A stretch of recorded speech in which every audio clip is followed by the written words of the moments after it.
ated, magandang araw. Welcome back to All About Riri. Samahan niyo ako mga ated na mag-unbox ng ating newest MIUI Air Fryer.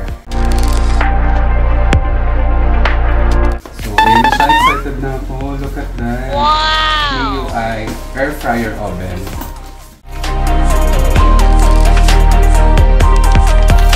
Ito, meron siyang mga warranty service and guidelines. So, ayan. I-unwrap na natin yung kanyang protective plastics. Habang ina-unwrap natin, ina-observe na rin natin kung may mga dents or may mga scratches pa.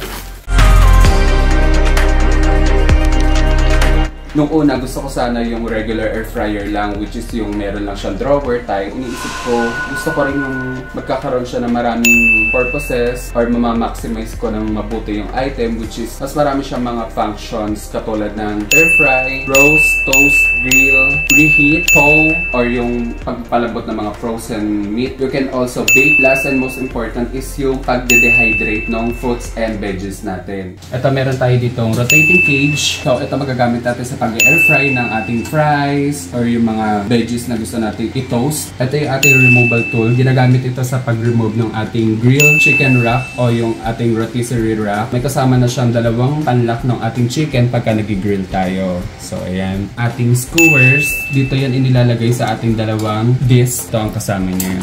Additional rod lang siya para dito sa ating grilled chicken rack. Tatlong grilled rack, slug tray, taga-salon ng mga nalalaglag ng mga crumbs or yung excess oil. Pero pwede mo rito magamit for baking. Ito ay may capacity of 10 liters. Very wide na siya. Marami ang ating ilalaman. Ang material nga pala nito ay galvanized. Safe ang food natin sa pagpe-prepare. At meron din siyang high quality plastic material sa kanyang outer body.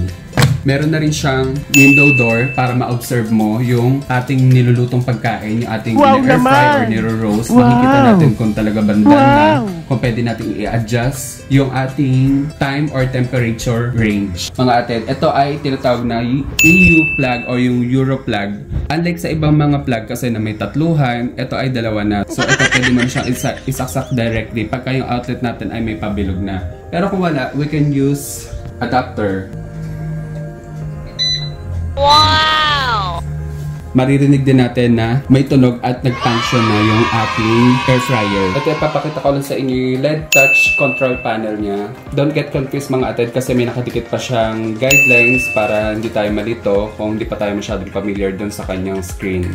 Makikita nyo na umiilaw yung kanyang on and off button at start button. So, iisa lang siya. So, ilang press natin ang mga 2 to 3 seconds then iyan, mag-start up na siya. Meron tayo ditong 8 preset function. Fries, meat, shrimp, fish, chicken, pizza, rotisserie, dehydrate. Dito sa left, ito yung kanyang temperature panel range. Meron din siyang up and down arrow. At dito naman sa may right, time range. At meron din siyang up and down arrow. So dito naman makikita nyo yung kanyang LED with text. So, ito yung andito naka-indicate yung temperature at saka yung kanyang time. Dito naman yung kanyang degree Celsius, yung heat at yung minutes na makikita.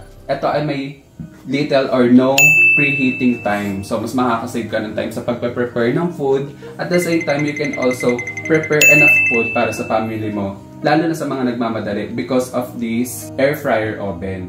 Yung product natin ay may gross weight na 9 kilograms. Meron din siyang 1800 o 1800 watts. Wow naman! Wow! Wow! Meron din tayo dito ang light control. So yan, makikita nyo, umilaw ka agad. Easy breezy lang siya, no? At soft touch. And last, rotisserie rotate function. Pipindutin nyo yan pagka nakasaksak yung ating grilled chicken rack. Amazing!